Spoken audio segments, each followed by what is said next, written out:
Hi, and welcome to the Playbook. I'm your host, Jody Mack, and we're back in the Sports Gumbo studios after a couple of weeks on the road. And before we get to this week's games, a story about my personal life.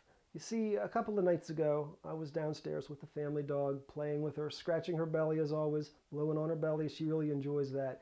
And out of nowhere, she put up a paw and scratched me in the chin. Now, the moral of the story here is that dogs can be dangerous. And when I'm talking about football, I'm talking about underdogs. We've got a 3-pack of games where the favorites ought to be a little bit concerned heading into the weekend. Now, this is for entertainment purposes only. We don't advocate putting any money on football games. But if you're at the bar or you're somewhere with a buddy and you want to bet a soda pop on a game, here are 3 games to keep an eye on. We'll start off at the noon game in Syracuse, New York, where Syracuse plays host to West Virginia. Now, there are lots of reasons to like West Virginia in this game. The Mountaineers haven't lost to Syracuse since 2001, and they may have the most talent in the Big East Conference. But a couple of the things to worry about.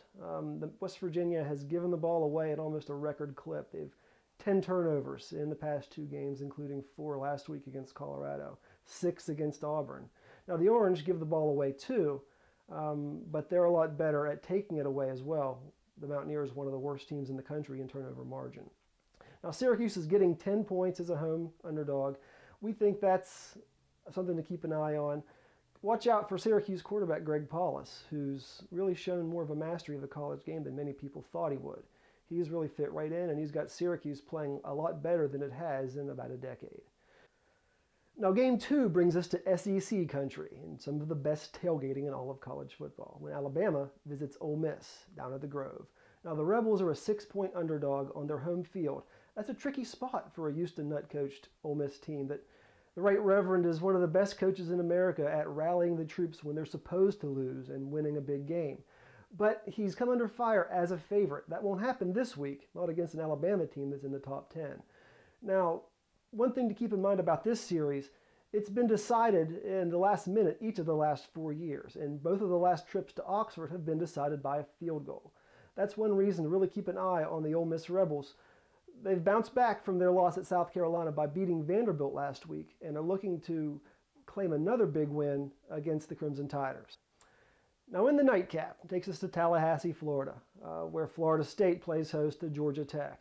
Now, the Yellow Jackets are getting 2.5 points, and they're one of the most dangerous teams in the country with a lead. So if the Jackets can jump on top in this game, there's nobody better at running out the clock with their triple option running game, with Jonathan Dwyer, Josh Nesbitt, and Paul Johnson's unique option offense that can really bleed the clock and shorten the game. It's a tough spot to be in if you're the other team. Compounding things, Florida State is a team in turmoil these days. They're 2-3. The Board of Trustees chair has asked for Bobby Bowden to resign. The president issued a statement saying that the coach is secure through the end of the season, but we're not sure what's going to happen in Doak Campbell country. We do know that's a team that's got some serious question marks. They've got to get things reversed, but that won't happen against the Georgia Tech team that's, again, one of the toughest teams to defeat as an underdog.